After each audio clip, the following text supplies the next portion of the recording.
HBO's The Last of Us returns with a new season on Max. Every path has a price. 5 years after the events of the first season, Joel and Ellie are drawn into conflict with each other in a world even more dangerous than the one they left behind. CNN calls The Last of Us exquisite, fully realized, and worthy of the hype. The new season of the HBO original series, The Last of Us, premieres April 13th on Max. And listen to the official The Last of Us podcast wherever you get your podcasts.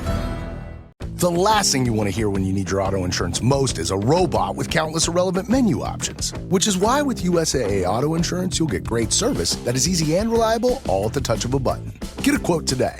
Restrictions apply. USAA.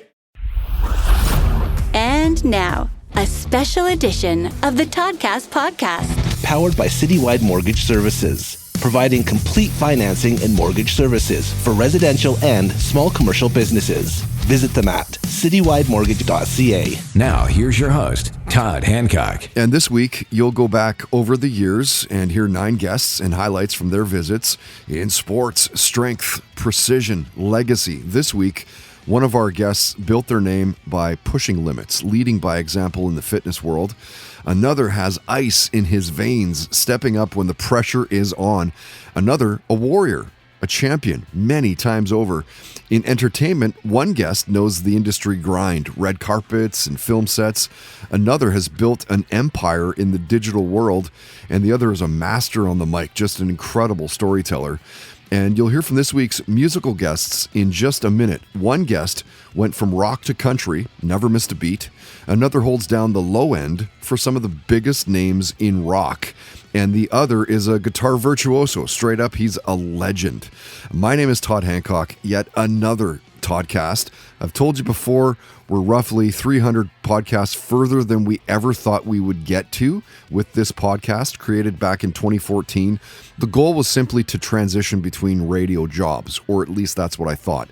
I'd been let go from CFOX, 99.3 The Fox, here in Vancouver, after having done 15 years on air for them, ending with 12 years their afternoon show host. Still to this day, the longest running afternoon show in that station's history.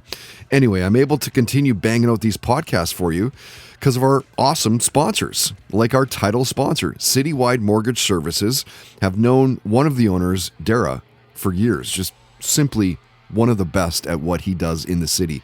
I know that you've heard the name before, even if you don't own a place in Vancouver or the Lower Mainland.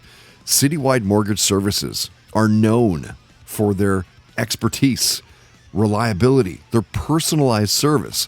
Honestly, surf their website. You can't go wrong. Seasoned brokers. Dara helped me with my renewal back in January and made it super, super simple. The process was straightforward.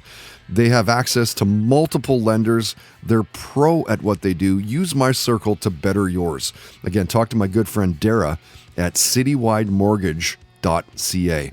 Okay, coming up in a few minutes in Listen to This, model Talia Paris. She was Playboy's Cyber Girl of the Year in 2017. She tells the story of getting kicked out of an LA Dodgers game. That is powered by our great friends at Tedco RV Supplies out in Langley. RV service, repairs, they are indeed ICBC accredited. 9 years sponsor, absolutely key to why we've been able to continue banging out these podcasts over the years. Big love, of course, to Tamara and her incredible team. You can find them kicking around online from time to time as well on Facebook and Twitter, where else? At Tedco RV Supplies. First, let's get to some highlights of musical guests from over the years. So you'll know country music star Dallas Smith, well, for a couple of reasons. Country, of course. And he's the singer for Default, who made waves in Canada in rock radio in the early 2000s. Dallas came to the studio to record his visit. We've known each other literally since the start of Default. Super proud of where he's gone, what he's done, where he's taken his career. It's just so impressive when you look at what he did. When Dallas came by, he'd only recently made the jump from rock to country. This was years ago that he was a guest. Listen to him talking about his initial reaction to the idea of going from rock to country. Joey Muay, who I had worked with on a lot of the default stuff, the stuff that we did at Chad's studio in Abbotsford there. We were just at a couple parties, and we were just having drinks, and we just started talking about our mutual love for country music, and we just decided together we're going to go down to Nashville and see what we can do. I think we could make this work, and we might as well be doing something that we love. We put the record together, and there was no resistance down there, which I kind of thought there might have been, some outside guy from Vancouver, British Columbia, Canada, coming down to Nashville from a rock band, right? So, but I had Craig Wiseman and the Big Loud Shirt publishing company open their doors to me, and Craig's like a legend down there. He is the man. So, to get that stamp of approval, and which was great, no resistance there. And then once we started putting the record together, and then everybody up in the Canadian music industry started dropping hints like, it's a great record, but you never know, country radio might not, blah, blah, blah, blah, blah. Right. So I had some concerns, and I had put so much work into this record with Joey, and it was deferring payments to bills and stuff like that, just because I'm not making any money making the record, Sure. I had taken some time off, and so that day we went for ads at Canadian Country Radio with my first single, Somebody Somewhere. I had the weight of the world on me, man. I was sitting there in front of my computer by myself, and then the ads started rolling in, and it literally brought me to tears. It was just, I knew once some stations bought into it and believed in what I'm doing and believed in this project, I knew the record would go well, and I knew that my career was going to be reinvigorated and off to the races again. Love that. Then the ads started rolling in. It literally brought me to tears. Knowing that you've just crossed over to another genre and they're accepting you. It's very cool. Oh, and talking about Dallas singing for Default, I was once in a limousine with him. Jeremy, the guitarist in the band as well, is a good dude. He and I have done some epic partying together. Love Jeremy.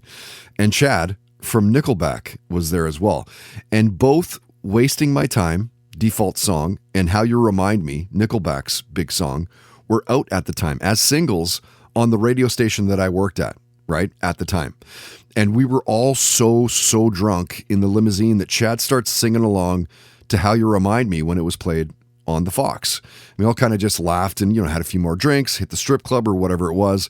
And then when we got into the limo at the end of the night, Wasting My Time got played this time, and Dallas starts singing along a cappella, right? It was just too much fun. Crazy memories from my time in Vancouver's radio landscape. Pinch me sort of shit went down at that station, which dovetails nicely into this next clip. Here's Dallas talking about geeking out meeting Bob Seger. Yeah, it was pretty amazing. He's a very quiet guy. He does his own thing, but I was lucky enough to be in catering there when he rolled in, and we sat down and had dinner together, and we talked about everything except for music. We talked about Vancouver, and we talked about sort of family life and a little bit of music, just in the touring stuff, but some. Very, what a very voice. Oh my God! Like, what a voice! And he still has it. I mean, everything's down a couple keys, but just the charisma and the voice and the songs, but he was he was very humble and just a very nice guy. I was really blown away by that. And I've met guys that are, have 1% of that success. They're just idiots about it. But to see a guy like that who's done everything and anything, it's faith in humanity. You know what I mean? It's great to see that in people. Like, totally, right? It's good. No doubt, right? He goes, it's faith in humanity. You know what I mean? It's great to see that in people. So we'll take you from a rock and country singer to the bassist for so many rad bands and projects over the years. Currently with Whitesnake, Bruce Dickinson, Dee Snider, and Pussifer, and you'll love how cool Tanya O'Callaghan is. Search Toddcast, Tanya O'Callaghan on YouTube. Watch the full, I think it's damn near 30-minute interview. Here, I remind Tanya of the testimonials on her site where Maynard from Tool, Steven Adler, Dee Snider of Twisted Sister, they're all giving her so much kudos. Like, huge praise for her incredible playing. I mean, truly one of rock's elite. Funny, because you're the second person this week on a podcast that's brought. I haven't looked at my own website in so long, and thank you for reminding me, because I really need to update it. But it is funny because when I have any moments of like doubt about what am I doing or have I actually achieved anything, I forget that these guys are all, and I played with them all, and they're now friends, and they've great support, and to be there, and to say those things themselves with no, I didn't ask them to. It's just, I know, right? Like, I'm putting a website together, and I'm putting a reel together, and people are like, oh my God, you need to get testimonials, and everyone's offering these kind words that I've worked with them. It's brilliant. And Maynard's will always be the funniest. It's so good. You just reminded me of like the balls, like how do you say it in Spanish? I forgot about that. Thanks for the memory. Yeah, it's so good. And like, because of that, I was like, I started like really digging in and watching some of the videos, like that M3 Fest you're playing with Steve Nadler. Like, oh yeah. and like, how cool is it to be playing with the original, drummer of Appetite? Yeah. Do you remember the first time you heard that album and how it fucking blew your mind? Like, I was actually talking to Duff about this one time. We were in a lobby in the same place. I'm like, my God, those bass lines, because quite often what you do as a session musician, like if you're getting a gig, especially if there's not much running time into it, or you're like, okay, I'm going to put these like few weeks before the gig, I'm going to learn everything. And I remember when I was first starting with Adler, because I was only supposed to fill in, I was like, oh yeah, I'll jump in on a few gigs, and then I ended up doing a bunch of shows, but I didn't leave enough running time. I was coming off another gig, and when I started really listening, because obviously you've heard the songs, these bass lines are like jazz parts. They're really, really intricate and cool and creative, and it's just a whole other, it's not like it's straightforward rock bass line. So it's just fantastic. And to be able to play them, to listen to that album, and then to play them with Stephen, so that actual feel is there. Because he, that push and pull between a drummer and bass player is obviously what makes that rhythm section. But I love it. And my big thing always is like, my job is to honor the music. So I need to be as close as possible to the original feel and style, obviously with my own flair or whatever on stage and that. And I love that. I love, like, it's almost like a time, like I had such a great time learning Neil Murray's bass parts, because he's such a beautiful player that a lot of people will jump into these gigs and kind of learn it, but not really listen to the little intricacies and the little nuances that are in the bass playing. So I really enjoy that, especially with these like iconic albums that you're doing, like Whitesnake or Guns N' Roses, or even the Twisted Sister stuff. So yeah, it's pretty rad then to go and play it with the original. I know, right? Like, yes, you'll get the other rhythm section, it's being thrown down the way it's supposed to be played, It's exactly. Awesome. No doubt, right? I forgot about that. Thanks for the memory. Another super neat thing about Tanya is that she's a passionate activist and speaker, using her social platforms to inspire change worldwide. And she is a self-professed huge book nerd. I mean, there's about 4 at once. You're one of those. You go nice. I can't do that. If I'm reading the book, I got to read the book. Like, I can't. You're right. I mean, I'm also studying a lot of the time, because there's topics that I'm like honing in on studying for projects. But like, I'm a big fan of Sam Harris, of Mo Gaudat. I'm reading 2 of their books at the moment.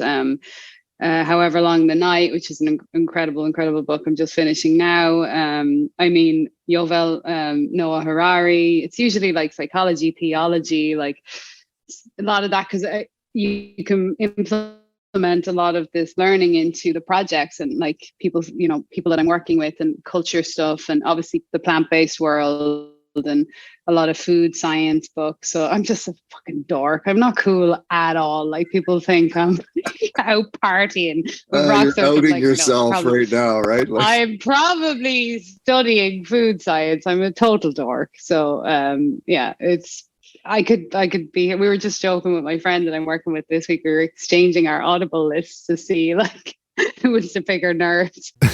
I'm probably studying food science. I'm a total dork. From a self-professed rock dork to the undeniable guitar virtuoso, Joe Satriani. A master of the instrumental rock, he's influenced generations. The guy taught Metallica's Kirk Hammett. He taught Steve Vai. Some of his albums are iconic, straight up, right? You could certainly say that his Surfing with the Alien, I mean, come on. But Joe's not just a solo artist. Remember, he's in Chickenfoot with Sammy and Michael from Van Halen and Chad from the Chili Peppers. So listen to Joe talking about the differences of playing solo versus with those guys. Oh, wow. Well, the obvious thing is when you've got a a true lead singer like Sammy Hagar running around going crazy, that is, you just have to make room for that, and I got to say, even when playing with Mike, who's an amazing bass player, and a fantastic onstage personality, and Chad, who is the same thing. He's like, they're more than just musicians, those guys. They've got outsized personalities, and just the fact that we know that Chickenfoot is sort of like a party, it's not like we're a band that was put together by a record company or something, so it's not work at all. We get together, like this year, we'll probably play 2 shows, that's it. So there's a sort of sense of total reckless abandon when we hit the stage, and that's difficult to replicate in any other way. And you can just go up there and just flail away and have the best time ever. And because I don't have to play the melodies, I'm a bit more relaxed. But when I'm doing my solo thing, those melodies are so important, and they're very difficult to play. And my fans have got some strong emotional attachment to those melodies for each song. So it's a little bit, I have to handle everything with more of that kid gloves attitude. You just have to be very careful with this stuff. You can't just party it out, No kidding. Joe's nailing it. They're more than just musicians, those guys. If you really want to start talking about supergroups, Chickenfoot has to be in that conversation. So Joe Satriani's technique set the gold standard. I think we can all agree on that. For shredders worldwide, a mentor, an innovator, continually pushing the boundaries of guitar music and what you expect. Here he talks about some of his favorite guitarists. Well, I still have a strong attachment to those guys that really lit that fire underneath me in the beginning, which would be Jimi Hendrix and Eric Clapton, Jimmy Page, Jeff Beck, Brian May, Billy Gibbons. These are the guys I listened to on a daily basis when I was a teenager. Tony Iommi and Keith Richards, and they still form that sort of foundation for me. They're still those guys that I know I'll never catch up to. They're just too great, But there are so many great guitar players out there today, and most of the time I get to play with them, which is cool. Like this coming summer, I'll be doing about 2 weeks of G3 shows in Europe with Steve Vai and Guthrie Govan, 2 exceptional players. I've done those G3 concerts with players like Robert Fripp and John Petrucci and Kenny Wayne Shepherd to Ingvar Malmsteen. We with the G3 shows, we cross every barrier stylistically that we can to try to make it as unique as possible. Right. And I love those guys, and I love players that are out there working pop or hip hop or blues or whatever it is. So whether it's Jack White or Joe Bonamassa, I really like it when guitar players really apply themselves. Red Truck Beer. You never forget your first truck. Official beer of the Toddcast podcast.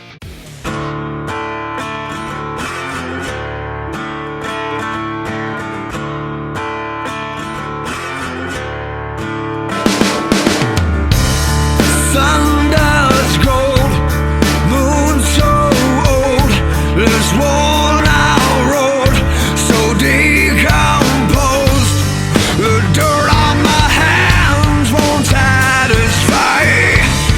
Wind-blown grown, found my own, was river-born, that's all I've known.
Listen to this on the Toddcast podcast. You'd probably know or recognize model Talia Paris to see her. She was Playboy Cyber Girl of the Year back in 2017. She's been modeling forever. She was scouted by an agency at 5 years old, in beauty pageants at 6. And Talia has turned her passion into a super successful career. She's a mix of French, African, and Russian heritage, and the camera loves her. When she turned 18, she submitted photos to Playboy, and from there, her career skyrocketed. But there's more to Talia than modeling. She also took post-secondary education in medicine, super ambitious. And when Talia was a guest, she shared a wild story about getting kicked out of an LA Dodgers baseball game. Listen to this. So it's kind of a long story. It was really stupid. I went with like a huge group of people, like I want to say like 10 people. Awesome. And one of the guys that we were with, like he bought his tickets on his phone. So every single one of our tickets was on his phone, and so we had split up. So I think like me and like I was like my mom and a couple of my girlfriends, we were hanging out kind of by like the food stand. And literally randomly, one of the people who works at the Dodgers Stadium comes up to us and she's like, "Can I see your guys' tickets?" And like we all kind of like look at each other and we're like, "Why does she want to see our tickets? Like that's like stupid, you know?" So we kind of like look at her and we just like walk away. We're like, whatever, like we're not even gonna like entertain it, you know? Mm-hmm. And so we walk away and she starts freaking out, and so she calls even more security, and they all like start surrounding us, and they're like, "We need to see your guys' tickets." And so like we're like, okay, like we don't have them with us, like we have him on our friend's phone, like we need to find him and get a hold of him. And it ends up being this whole ordeal. And so of course we started getting upset, and we're like, "Are you serious? Like you think that we snuck into the game?" Right. Finally, of course, the guy comes over and he shows them the tickets. He's like, "Here's the tickets. Like, you guys are ridiculous." But by then it was too late because we were like arguing with them and, you know, kind of start causing a scene. So they kicked us out. Listen to this on the Toddcast podcast is brought to you by Tedco RV Supplies in Langley, an ICBC approved repair shop. Visit them on Facebook and Twitter at Tedco RV Supplies. And now, highlighting our next Blue Light Sessions, powered in part by Canadian Club Whiskey. Meet your new cold one. We serve Canadian Club and Ginger ready-to-drink cocktails at all of our live shows. Visit CanadianClub.com today.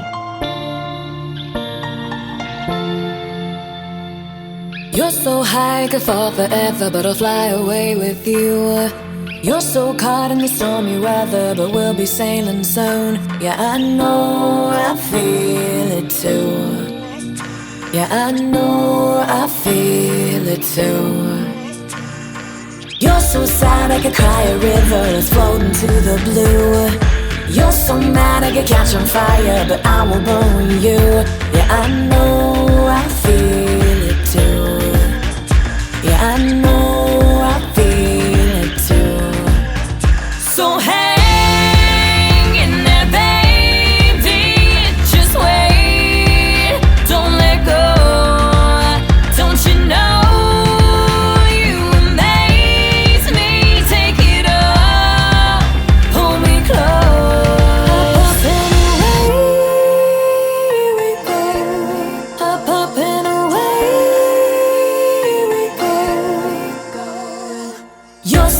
I get high wherever as long as I'm with you.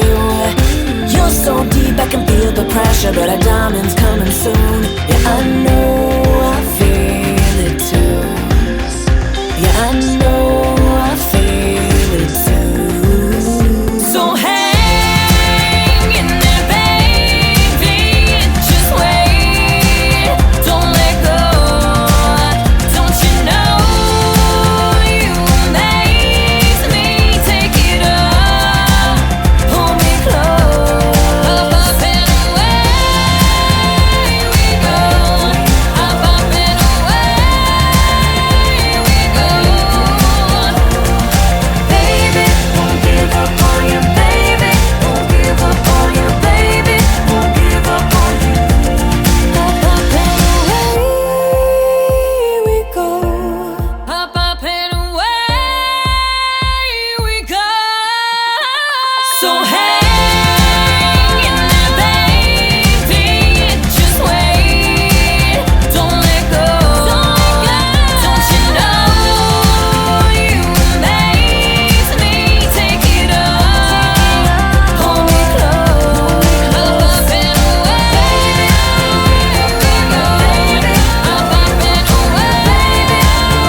Admittedly, that is a little bit different than what you're used to at our live shows. Normally, we kind of focus on rock.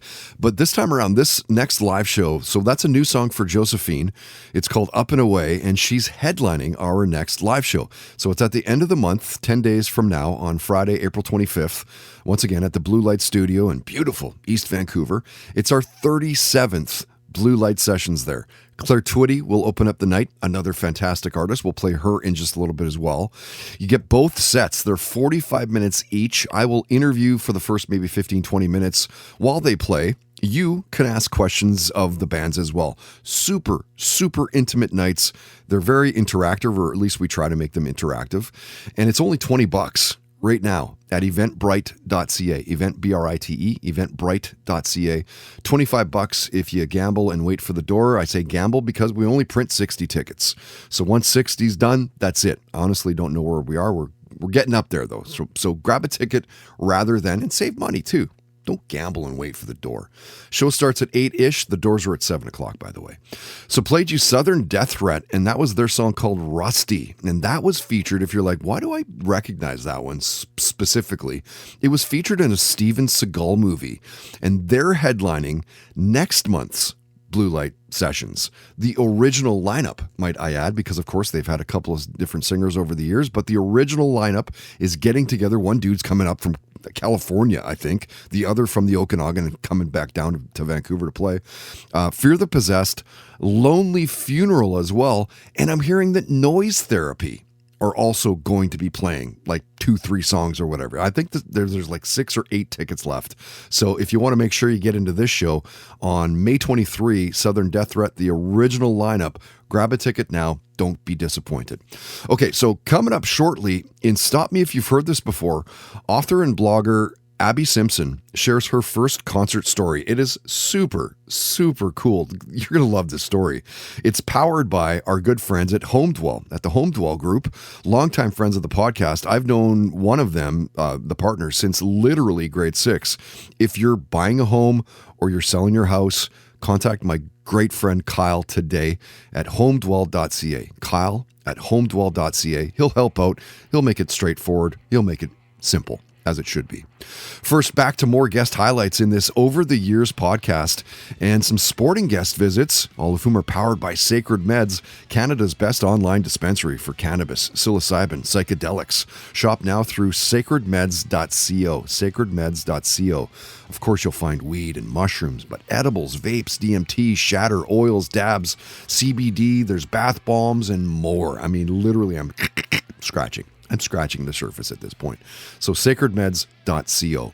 You'll know Skylar Gates as an online fitness influencer, strength, discipline, a positive, super positive outlook on life as well. Love following her on social media. Listen to her share some advice for those trying to find fitness motivation. So I would say, everyone talks about motivation and consistency and all this stuff. And I think that people just think it's like a set thing that some people are born with. And I don't feel that way. Cause for instance, like yesterday I woke up and I just felt exhausted, and I previously actually hurt my neck in the gym, so I couldn't work out anyways. But so if that were a day that I wanted to go to the gym, I would have just been like, I really don't want to go today. This just isn't the day for me. But, I guess what I'm trying to say is not everyone's motivated every day to do what they need to do to better themselves. But in my history of not going to the gym for a while, if I'm not able to go for a couple of days, it severely affects my mental health. And that's, the main reason why I actually started working out and why I started my journey in the first place. And it just, that's the best thing that I found to help me mentally, spiritually, just, everything. And, you're building your body in the process as well. So that's awesome. But yeah, just, mental health is what keeps me going, and just knowing that I'm going to be doing something better for myself, like whether I feel that tomorrow, the next day, it keeps me going. The fact that I know that I'm going to be better off, even if I'm not feeling it at the time. Because I think a lot of people they'll do it for a couple, 2-3 weeks, a month or whatever, not really see anything and be like, yeah, I don't know. Is this even doing anything? Or at least I felt like that in the past.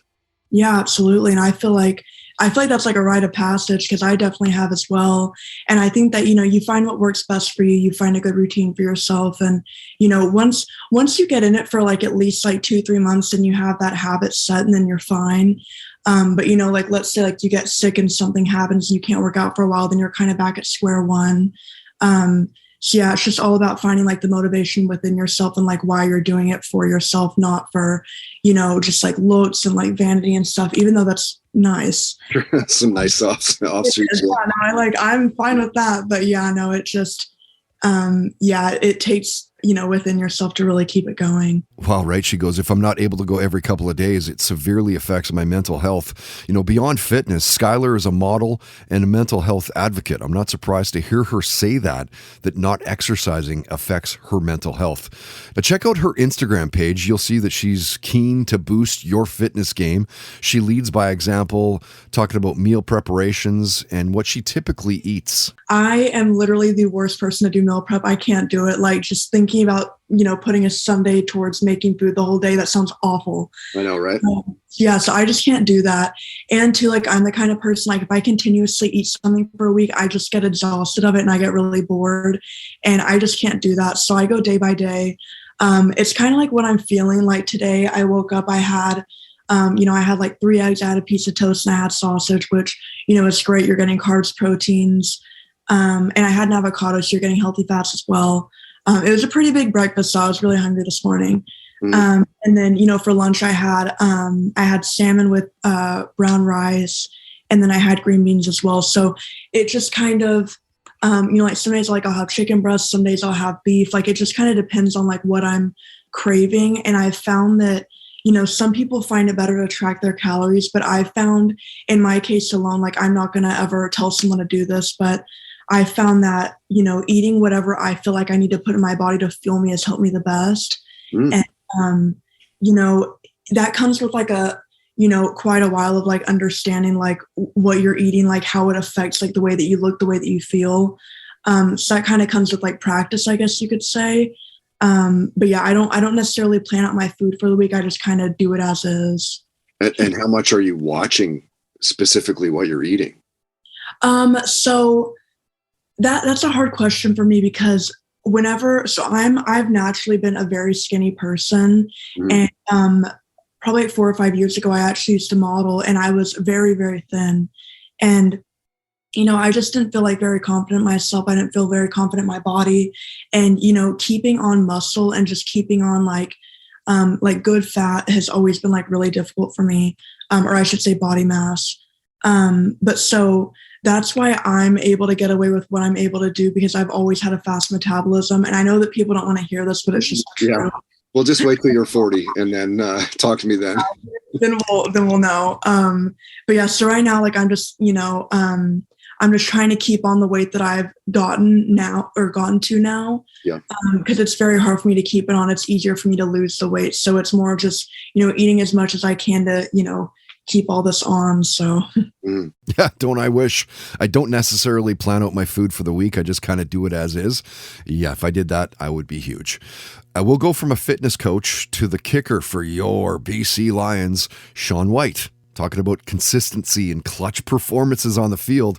More on that in a sec. First, listen to Sean talking about some of the best player pranks that he's been involved in. There's got to be something there. This one guy, so I was a rookie for 5 years with BC. And so that was a lot of hazing towards me. So after that, I almost got promoted right away to the Phantom. So now what happens is the O-line keeps track of rookies that aren't doing the right thing. And they make a list and they give it to me. So then it's my job to prank them. So I think the best one, and they'll rank them like, get this guy good, this guy not so good. So this guy had to get good. So I put all of his clothes. So, and also as a kicker, I'm not doing anything at practice. So I go in during practice. This was in BC too. So I started filling up a plastic bag full of this guy's clothes, filled it with water, tied it up tight, and put it in the freezer. And now no one says anything. Plus I didn't tell anybody but the O-line. And that's when it was like, who was it? Kelly Bates was there. And freaking Reed and all those guys. So they didn't say anything. So anyways, this guy couldn't find his clothes. He lost his mind. Like, he was trying to fight everybody. Oh, but no. Never expect me because I'm the smallest guy there.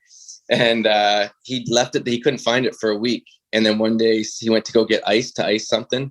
And that's when he found his clothes. And it was just a big block. And it was funny. So he had to just thaw it. He threw it outside and just let it thaw. And it was so fun. It was a good one. So good, right? He lost his mind trying to fight everybody.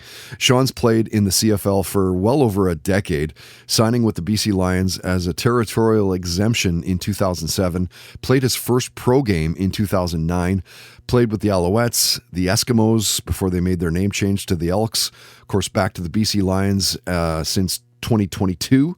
He's on a 1-year extension right now with the team as of today. And the last time that Sean was a guest, because he's been on a few times, he's a solid guy, talked about gambling, big wins, big losses, and a Vegas story. I'm not a big gambler, to be honest. I do like to gamble. Like, I've been to Vegas a lot, but I'm more of like, I'll bet a couple hundred. If I lose it, I'm out. But yeah, I did one trip. I probably lost maybe 1,000, but the most I've ever won was 4,500. Oh, nice. That'd be about it, I think. What were you playing for that? For the 4,500, I was just playing poker in Vegas. It was actually on a training trip. Wow. Or the whole trip. That was all my money I won on that one trip. So it was a 3-day trip. I went to Vegas. I just tore my quads. The coach said, no punting. And I'm like, okay. So we'll get to camp and they're like, you're not kicking. There's no field goals and there's no kickoffs during camp. And I'm like, so what am I doing? Yeah, really. And so Marty there, he goes, well, I guess enjoy your free 3-day vacation. So I'm like, all right. So I just shagged balls for Hugh that was punting and just kind of helped out where I could, and then straight to the casino right after. Totally. Like, if I can't kick, like, what the hell am I doing then? Exactly. So I won like a bunch on the craps tables. I probably won like $1,000 in the 3 days on the craps table and about 3,500 playing poker. Wow. Yeah, I was doing I was the best. I couldn't lose playing anything. I was just winning. Crazy, man. And you don't get those many times, man. Like, when you get those times, roll with them. That's American money too. Oof. Yeah. No, it's like, I just got to get out. Most of the time, once I win, you got to get out. So usually you do. Yeah. You almost have to be like, well, I got like $200 that I'm cool with losing. Yeah. But if I also get to 1,000, I got to get out of here, man, or I'm going to lose that money again. Oh yeah.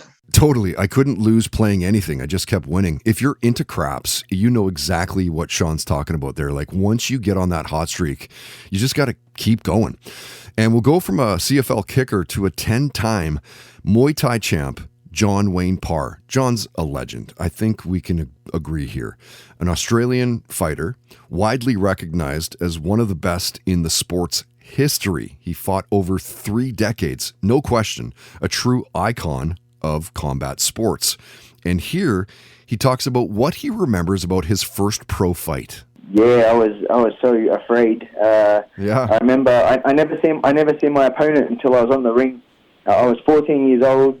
I've come out to the ring first, and then my opponent's come out to the ring, and I looked across, and he had a 14-year-old mustache, and I remember just having fear because it's like, oh my God, he's got facial hair. He's going to kill me. Yeah. And we had a really close battle. I'd watched too many movies, so I was really focused on throwing lots of head kicks and all the flashy stuff. Right. Whereas my opponent was, he kept it basic and he chopped my leg a lot and lots of punches. So I ended up with a little bit of a black eye, a sore leg.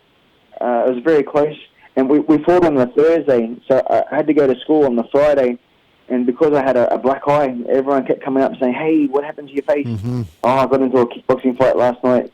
And then all of a sudden, I had this newfound respect from 2,000 kids that were in the school. I was the new superhero almost. And then it was from that point, it's like, man, I can't believe I'm the man of attention that I'm getting because I had a fight. I could get used to this. Yeah, and then I've sort of, ever since then, it's a path I want to go just to be that guy, to be that tough guy. Loved that. Ended up with a little bit of a black eye, a sore leg. It was very close. Loved hearing John talk about his fights. A true champion. Without a doubt, he cemented his legacy. He's nasty, unorthodox. Watch his fights. You'll see what I mean. His tenacity truly is second to none. And great to get outside of the ring as well. And John shared a near-death story with us. Near death? Oh, geez. Possibly with cutting weight. No kidding. There's a few times where I'm wasn't very educated when it came to cutting weight drastically, and then in 2 days I'd try and lose between 10 and 12 kilos, and that just consisted of no food or water for 2 days, and trying to sweat it out with plastic suits and track suits and saunas. Mm-hmm. And just laying on the bed, just thinking, I think my kidneys and liver are going to collapse. So, yeah, and then just nothing but pain. So you get on the scales. Once you're on the scales, you'd pass, you've made weight, and then you'd have a drink of water, and all the toxins would run in through your body, through your liver, and through your kidneys, and you wouldn't be able to talk to people for 2 hours because you feel like you've just had I don't know. It's just the most disgusting feeling you could ever imagine. Toddcast Podcast Sporting Guest Visits are powered by Sacred Meds, Canada's best online dispensary for cannabis, psilocybin, and psychedelics. Shop now at sacredmeds.co.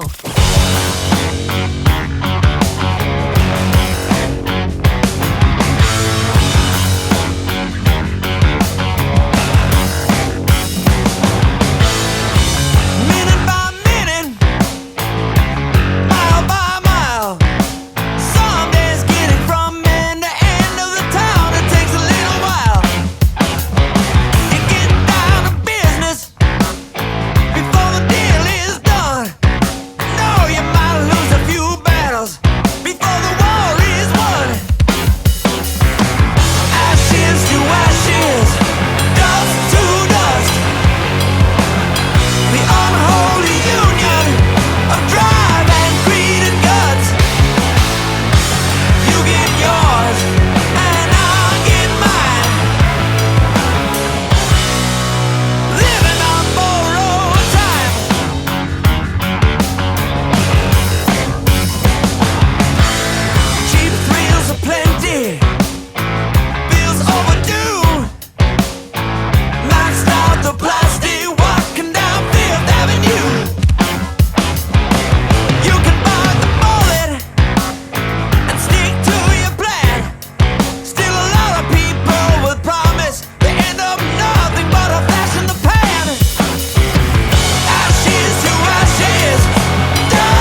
Stop me if you've heard this before on the Toddcast podcast. Abby Simpson is a published author you may know from The Dragon and the Butterfly. It's out now. She's a great follow on social media. At Abby the Tweet on Twitter, chirping about sports and food, culture, TV, writing, opinions in general. Abby used to work in promotions in radio. She did that for about 10 years, but she's now focused on writing and the craft. And when Abby was a guest, we talked about binging historical dramas, the music of Joni Mitchell, Tears for Fears, and Bob Marley, the great Stephen King, the story of Bob Dylan's Like a Rolling Stone, the death of Eddie Van Halen came up. So did Trump, the Raptors, the NHL, COVID playoffs. And stop me if you've heard this before, Abby shared her first concert story and something extra special involving her dad. The first concert I went to for myself, like not because I would go to shows with I remember I helped introduce the Tragically Hip on stage when I was like 3. That was fun. What? How awesome is that? Yeah, because it was like really like, what was it? It would have been 88. So they were just breaking, if you will. Like it was like their early career, and they did a show at Harris Park in London, Ontario. And my dad was one of the music directors across the country who was like on their music right away. Right. And when they came and they did this show, I think it was a free show in Harris Park. My dad did the like introduction from the stage, and he brought me out with him. So I got to into the microphone. The Tragically Hip. Oh, that's so rad. Yeah. What a cool memory. Definitely. So, but the first one I went to for myself was Hanson. Yes, it's true. I'll have my editors edit that out. Thank you. Save you some there's space. a couple bleeps now, huh? But that probably was still pretty good. Like they're a pretty good band, weren't they? Yeah. Like they were that differed from like the NSYNCs and the Backstreet Boys of that era were that they were obviously a band, right? So and they were all brothers, were they not? Like that's the Hanson. They were, the Hanson brothers, but not the hockey ones. The hockey ones far superior to the Hanson singing ones. But also 12-year-old, 13-year-old me would have viciously disagreed with you. But they did. They wrote their own songs. They played their own instruments. When the industry gave up on them, 2-3 years after they broke through, they started their own record label and continued doing their thing. Yeah, they continued doing their thing they're still doing it actually. I just gave up on them in 2008 when Zach Hanson said he was disappointed that Obama won the election. Oh, you're like, that's it, I'm done. I was already kind of like, all of their music's starting to sound the same. Yeah. I'm, moving past this a little bit. Then that happened, and I was like, oh. Yeah, I can't support stupidity. Of my taste in men, because Zach Hanson was like my big teenage crush, like big. Stop Me If You've Heard This Before on the Toddcast podcast is powered by the HomeDwell Group. Buying a house? Selling your home? Contact Kyle at homedwell.ca today. The Toddcast podcast is powered by Milano Coffee, bringing you the finest espresso and coffee concepts in the world. Online at milanocoffee.ca.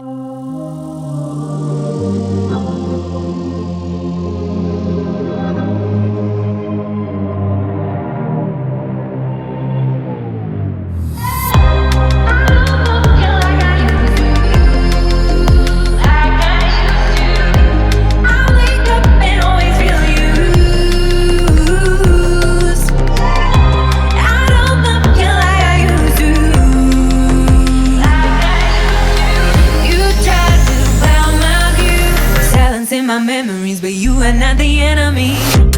I'm not even faded, but everybody's wasted. I've been thinking lately that I don't need your help. The empty cans of boxes, tumbling up a steep hill, wondering if it's worth it. Think I don't need your help. I'm not even faded, everybody's wasted. I've been thinking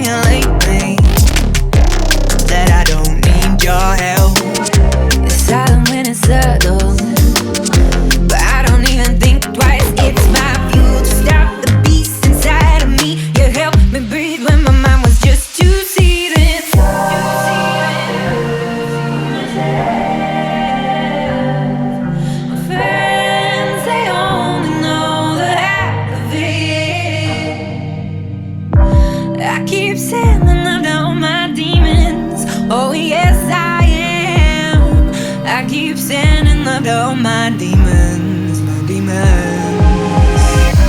I've been sending love to all my demons. Oh yes, I am a different love than when I needed you. Oh, I don't love you like I used to. Like I used to. I wake up and always feel you. I don't love you like I used to. You tried to cloud my view, silencing my memories, but you are not the enemy.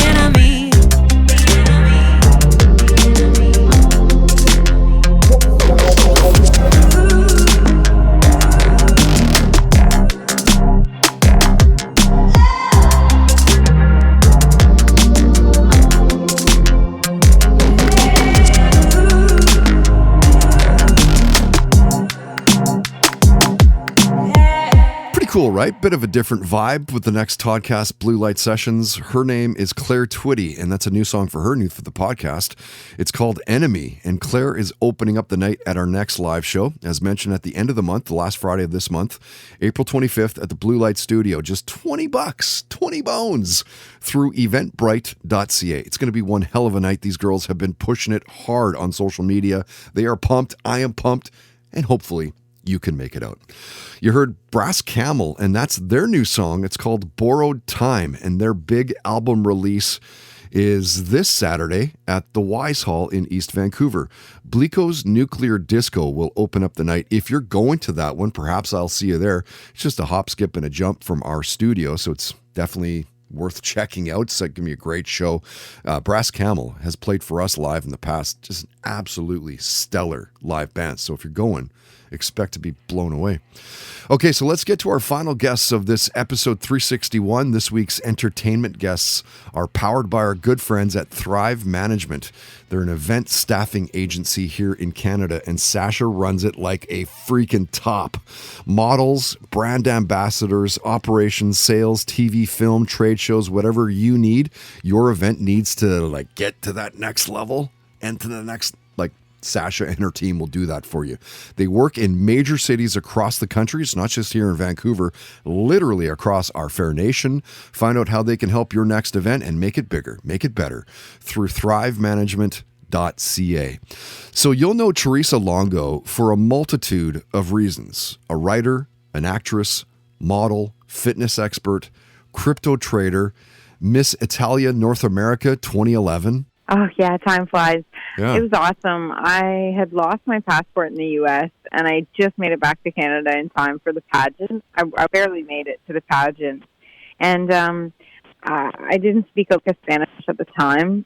Italian at the time. And had to go out on the stage and read these things in Italian and just really wing it. And I think my acting helped me think on the fly and kind of act like, I really belonged there. And sure enough, I got sent to Italy. I won the North American title, and I placed about halfway through the group in Italy, so I didn't become Miss Italy North America, but I got to share the stage with 40 winners from around the globe. Mm-hmm. It was so exciting. We met the politicians. We had security detail.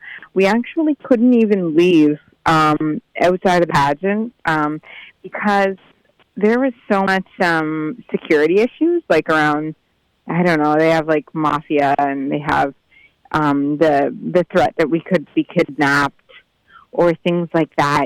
They're very cautious about stuff like that. So they kept a close eye on us. When we met these politicians, we had a helicopter detail all this security. That's awesome. Yeah, it was wild. So I kind of felt almost like I was really grateful for the opportunity, but I definitely saw some restrictions that were put on us for our safety. Love that. She goes, I think my acting helped me think on the fly. I've been meaning to get Theresa back on as a guest. Her visit was probably a good 6, 7, 8 years back now. She's driven. She's still, to this day, a hustler, has a passion for storytelling, lived her dream to be in a movie shown at Cannes in the George D'Amato directed Blur. She was in The Cocksure Lads as well. to no man's land. And as we always do, went a little bit further than what Theresa is known for and talked about superpowers. Which one would she want to have? Mine, geez, I think I'd want to stop time. Yes. Put time on hold for a little bit, or maybe fly. That'd be pretty cool. Yeah, no. It's back to the pause time. I love that one. What would you do if you could pause time? Like, where do you need more time in your life? To be surfing. I'd just go and surf for so many hours, and then I'd press the restart button again. Right. Sounds like you're a bit of a water baby then. Oh, totally. Yeah, I'd spend up to 4 hours a day in the ocean if I could. Yeah. I used to. Yeah. So I'll get back there. I don't know if that's cheating or not, pausing time. She goes, I'd just go surf for as many hours and then I'd press the restart button again. That is definitely a damn fine superpower, if it is one. As you go from a writer, model, actress to a digital marketing expert and social media strategist, Sunny Lenarduzzi. Yes, that Lenarduzzi. Her dad is Canadian soccer legend Bob Lenarduzzi. So what was that like, having a famous dad? Amazing, because I never saw him as being famous.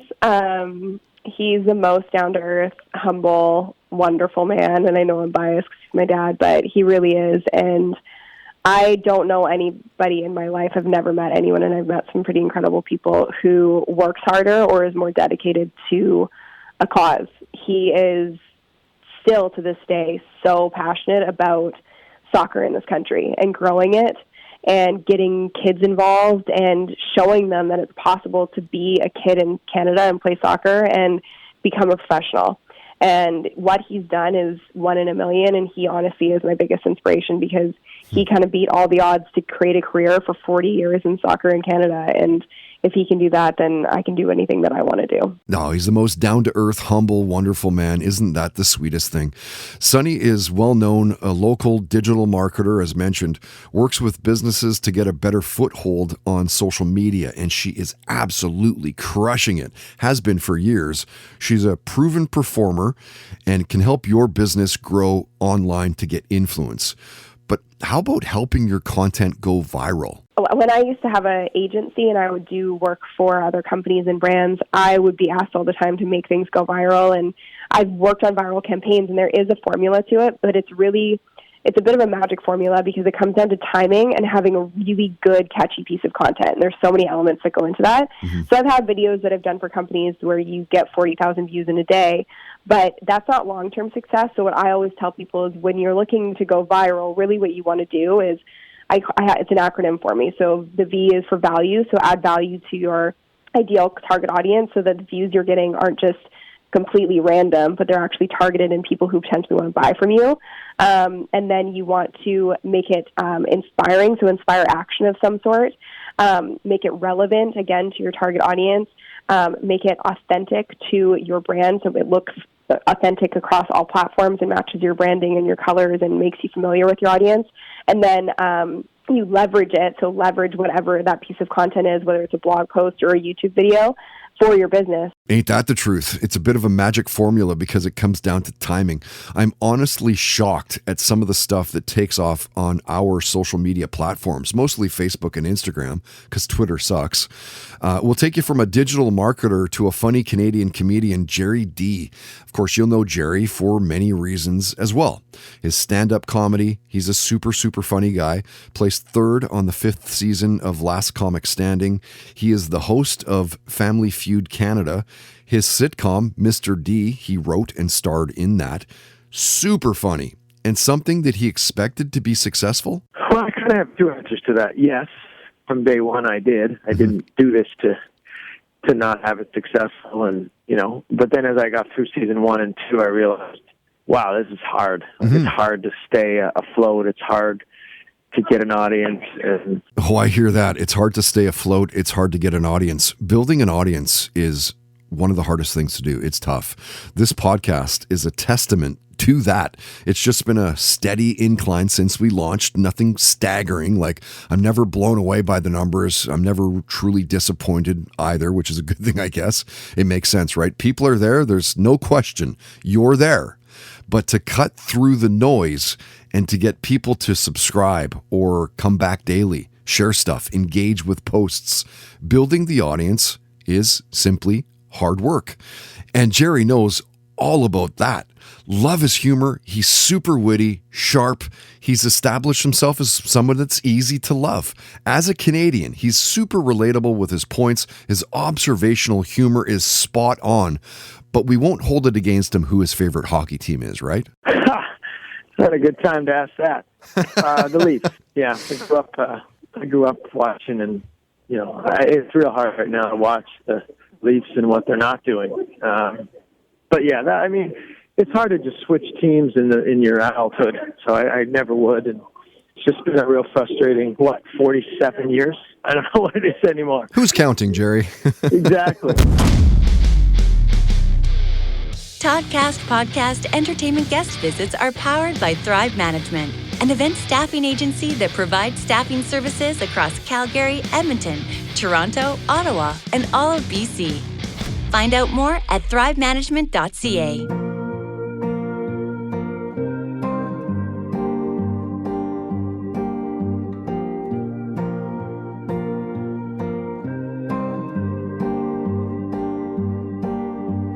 Hey, what day is it? Is it a Friday? Or is it 1956? Should I let you tell me what to wear? Bring a whiskey to your favorite chair. Is it a Friday? Or is it 1956? I won't let this slide. No, not this time. 'Cause it's my voice, my song, my body. It's my choice who I love. It's my lobby. Sometimes there's not another side, and who are you to draw the line to my voice, my song? It's my body. Yeah, it's my voice, my song. It's my body. Oh, oh.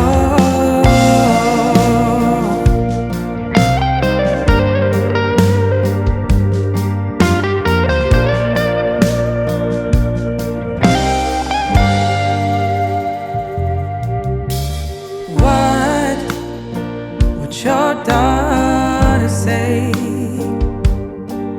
if you told her that you'd signed her rights away? It's not your place to cherry pick the parts of me you think that fit in your picture of a better 1956. I'm so sick of you, 'cause it's my voice, my song, my body. It's my choice who I love. It's my lobby. Sometimes there's not another side. Who are you to draw the line to my voice, my song? It's my body.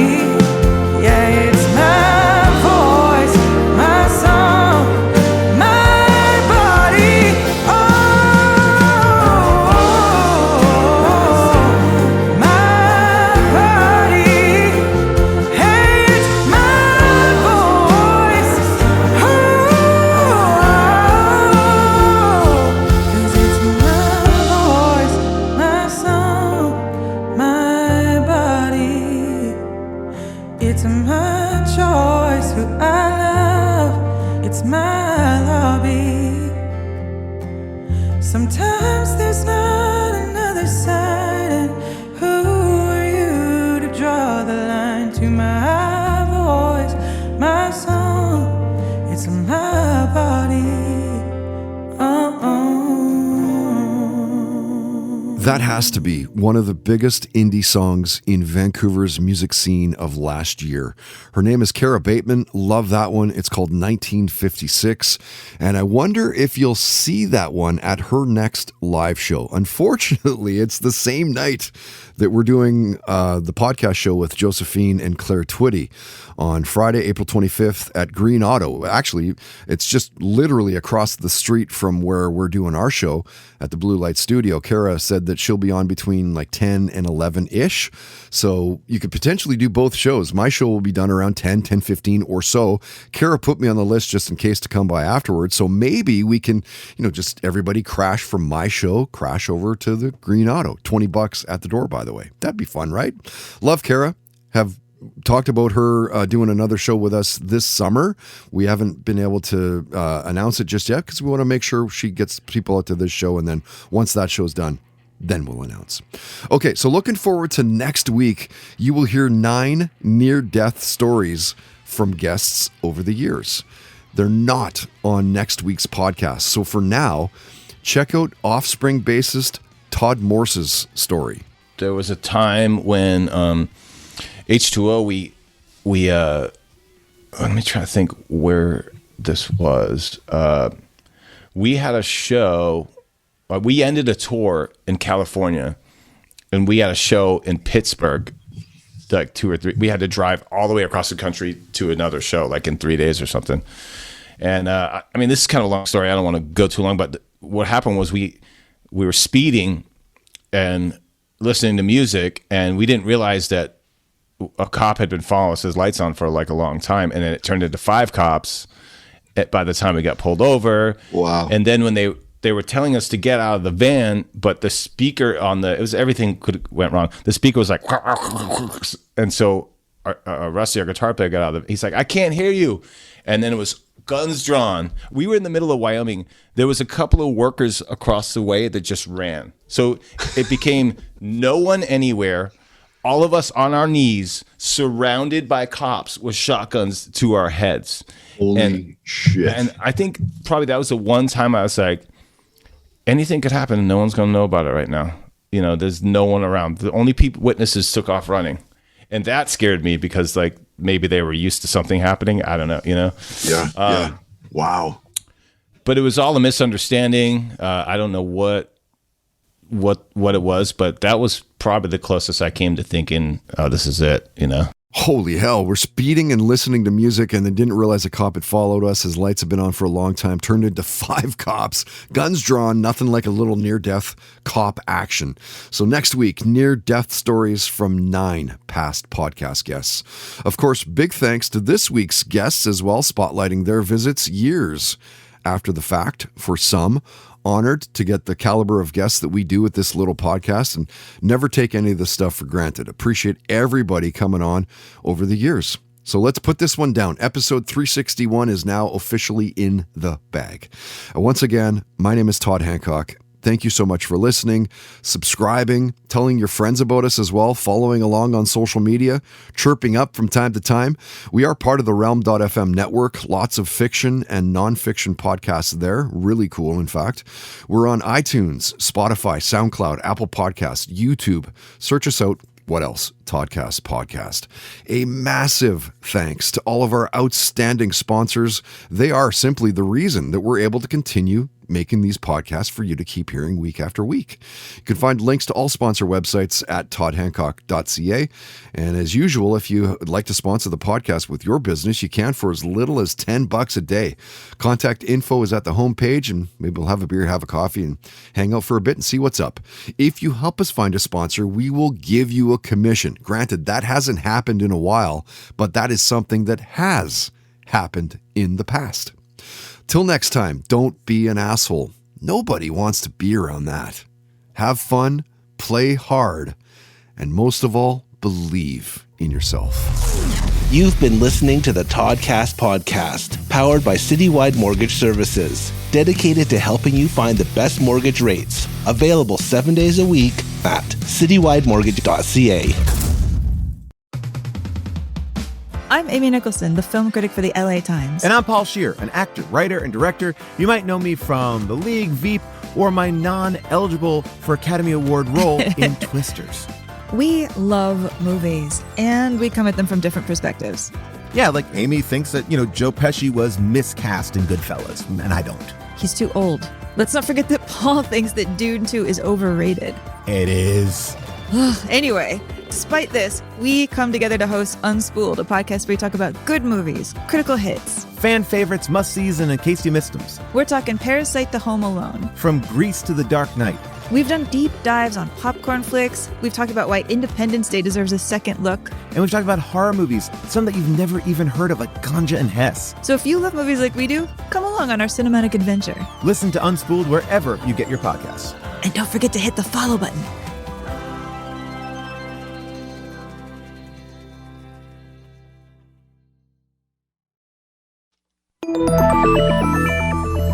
Can you actually change your personality if you want to? How does peer pressure work, and why is it so powerful? Should you ever really trust your gut when you make a big decision? These are just a few of the topics we've recently covered on my podcast, Something You Should Know. I'm the host, Mike Carruthers, and each episode of Something You Should Know covers multiple topics that are likely relevant to you. You'll discover things you can use in your life today, right now, like how to have a great conversation, how to be more courageous, the anatomy of the perfect apology, and much, much more. To date, there are over 1,000 episodes of Something You Should Know, and we've gotten over 4,000 mostly 5-star reviews. I invite you to check out Something You Should Know. Look for the bright yellow light bulb on the blue background. Something You Should Know, wherever you listen to podcasts. Have you ever heard about the 19th century French actress with so many lovers that they formed a lovers' union? Or what about the Aboriginal Australian bandit who faked going into labor just to escape the police, which she did escape from them. It was a great plan. How about the French queen who murdered her rival with poison gloves? I'm Ann Foster, host of the feminist women's history comedy podcast, Vulgar History.